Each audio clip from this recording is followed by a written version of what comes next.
Welcome back, everyone, to the deep dive. Today we're going to be tackling a really sensitive area. We're going to be talking about natural versus purposeful dissociation Oh, as experienced by survivors of ritual abuse and mind control and trafficking. yeah, And I think it's really important right off the bat to just acknowledge, the sensitivity and the immense pain that's involved in these topics. absolutely. And, it's a challenging area, but a vital one to explore. And we're drawing on some really important insights today from Sharri Burggraaf. Yes. She's an overcomer, she's a whistleblower, and really a powerful voice, both for herself and other survivors. And her recent presentations at the Healing Together conference have really shed some crucial light on this very distinction between natural and purposeful dissociation. Yeah, and that's exactly what we're going to try to unpack in this deep dive today. Sure. Is, what is this difference between natural and purposeful dissociation? Just like Sharri explains it. And we want to understand why it's so critical to acknowledge the reality of purposeful dissociation and to address some of the hesitation, Yeah. that people have around this. And often it's dismissed as, conspiracy theories and...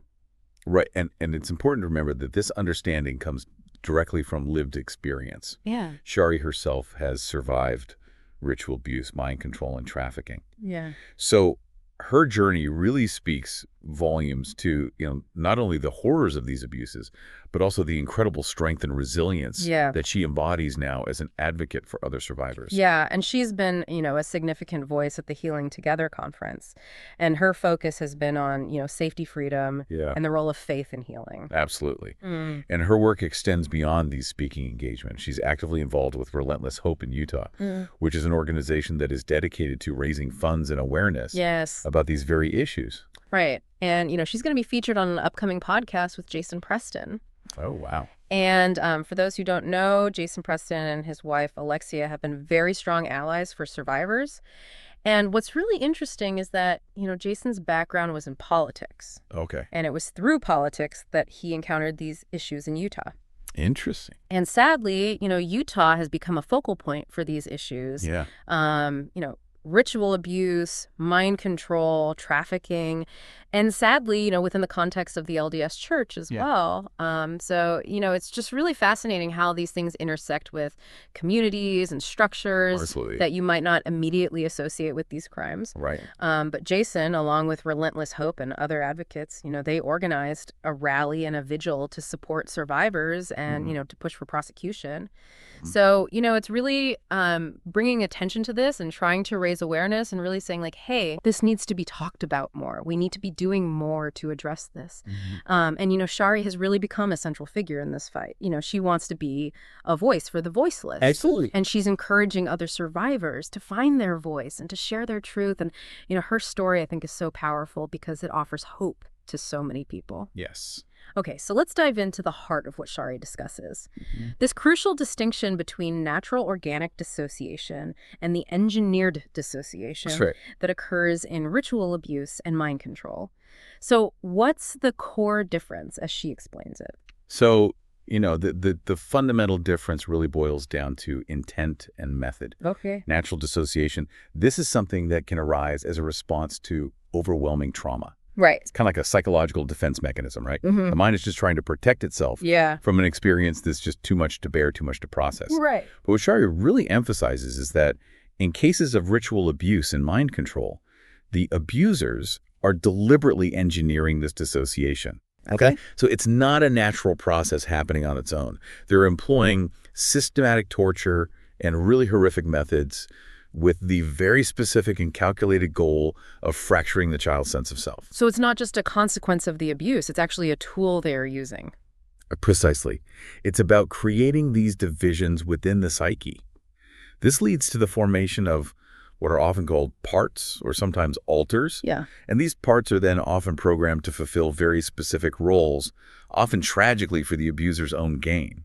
We see this in things like child pornography, sex trafficking, and even criminal activities orchestrated by these networks. It's chilling to think that there's that level of intentionality behind such profound abuse. I mean, obviously all abuse is devastating. Right. But Sharri's really underscoring that there's a distinct nature and a specific and horrifying purpose behind this engineered dissociation. Absolutely. And, while all forms of abuse inflict lasting damage, this deliberate engineering of dissociation has these unique and very profound implications Yeah. for survivors. And, one of the things that Sharri really poignantly points out is the disbelief and the resistance Right. that surrounds these realities. These experiences are often dismissed as being unbelievable, Right. relegated to the realm of conspiracy theories. Right. And this tragically further isolates and silences survivors. Yeah. So Sharri's efforts are very much about countering this disbelief with the undeniable truth of her lived experience. And she talks about her own internal landscape as a direct result of this programmed dissociation. Right. And it sounds incredibly isolating. It is. She describes this profound and pervasive loneliness. This feeling of being purposefully isolated and walled off, not just from the outside world, but from her own internal parts. Right. So imagine, you're not only enduring external abuse, but you also feel like your own inner world is fragmented and inaccessible. It's like a prison within a prison. Exactly. She speaks about being trapped within both internal prisons. She feared her own parts, right? Right. Like they were the enemy within the Wow. and external prisons, living in constant fear of everyone and everything around her. And this programming, as she explains it, was specifically designed to instill this deep and pervasive distrust. Yes. Even of those who were genuinely safe and loving, like her husband of over 30 years. It's staggering, isn't it? The level of calculated manipulation that's involved in this type of abuse. They're actively working to dismantle the survivor's fundamental ability to trust and form healthy connections with anyone outside of the abusive system. So you have this complete dependence and isolation that is created and maintained. But Sharri's story is also a testament to transformation. This gradual and hard-won journey of healing and reclaiming herself. It absolutely is. She speaks about how what began in utter terror slowly transformed into her being able to place her trust in kind, loving people, and crucially, in her own inner strength and resilience. Things that once seemed completely and utterly impossible gradually started to shift. She uses this really powerful analogy of reclaiming a building that has been overtaken by hostile forces. Yes. Except in this case, the building is herself. It's such a powerful image, isn't it? This idea of painstakingly reclaiming herself one part at a time and transforming her internal security system from one that was actively working against her, essentially programmed by her abusers, into one that now serves to protect her. And it's not a matter of just flipping a switch, right? Absolutely not. It's a long and complex process of retraining those internal parts. Think about the parts that were programmed to constantly monitor her actions and report back to her abusers. Right. She describes how those parts gradually learn to discern and identify real dangers instead. Okay. And even those parts that held intense anger, often fueled by deep self-hatred. Even those parts found a new and positive purpose, channeling that powerful energy into advocacy for herself and for other survivors. And the loyalty of these internal parts shifted dramatically, didn't it? It did. It went from being fiercely loyal to the cult and its demands to becoming completely and unequivocally loyal to her true self and her own healing and recovery. And she talks about these rescue missions, consciously and intentionally working to free her fragmented parts from these terrifying, illusionary places that they were trapped in. Places like hell and graveyards and haunted houses, all based on, a child's distorted and fear-filled perceptions of what was happening. And she introduces this really potent analogy of recovery as navigating the treacherous and unpredictable surf at Mavericks. This is a powerful one. So imagine, being a completely untrained surfer, suddenly thrown into one of the world's most dangerous surf breaks, waves that can reach up to 60 feet high. Oh, my. That's how the recovery process can often feel for survivors of mind control. Yeah. It's a constant battle for survival without a guidebook, without any formal training, and without a clear understanding of the immense dangers they face, both internally and externally. And she so vividly equates triggers to these predatory forces lurking in the water and this deeply buried programming to being violently tossed and crushed against sharp rocks by a relentless and unforgiving riptide. It's a visceral image. But even within that terrifying image, she found a crucial source of hope and resilience. Okay. She describes how she gradually came to perceive God, not as the monstrous and vengeful figure she had been programmed to fear, but as this guiding presence, a source of strength, helping her to learn how to ride the waves of her trauma instead of being completely overwhelmed and drowned by them. Right, and finding safety through genuine connections with kind and trustworthy people, accessing essential resources, and ultimately discovering her own deep inner strength. That became her pocket, that rare and precious safe spot for surfers amidst the chaos and the powerful forces of the ocean. Those critical anchors of safety and unwavering support that allow her to navigate the otherwise overwhelming and relentless challenges of recovery.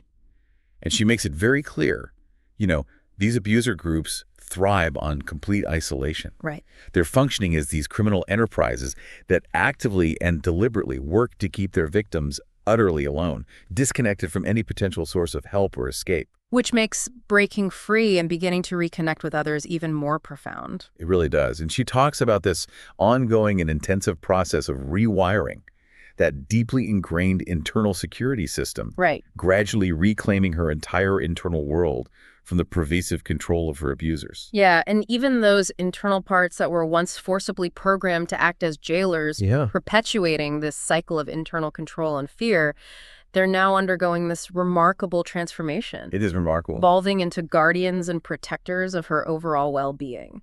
It's amazing the resilience of the human spirit. It really is. And, ultimately, Sharri's powerful message is one of profound and enduring hope. Despite the unimaginable horrors she endured, she emphatically emphasizes the very real possibility of breaking free from the grip of the past, of actively choosing a different path forward, one that's not dictated by the horrific programming inflicted upon her by her abusers. And she offers this incredibly important and deeply reassuring message that true and lasting safety and authentic love are not just distant dreams, but are attainable realities. That genuine freedom, both internal and external, can be achieved even after enduring such profound trauma. So as we kind of bring this deep dive to a close, the absolute key takeaway from Sharri Burggraaf's incredibly brave and insightful experiences is this really crucial distinction between natural dissociation, as a psychological response to overwhelming trauma, and the purposeful engineered dissociation that's deliberately employed in ritual abuse and mind control and trafficking as a tool of exploitation. As a weapon. It's so incredibly important for all of us to truly believe survivors and to actively strive to understand the often unimaginable realities of these extreme and horrific forms of abuse. Absolutely. And to dismiss these experiences as mere conspiracy theories, really just inflicts further harm. It does. And perpetuates the profound silence that these abusers rely on. Exactly. It leaves us with a really significant and thought-provoking question, doesn't it?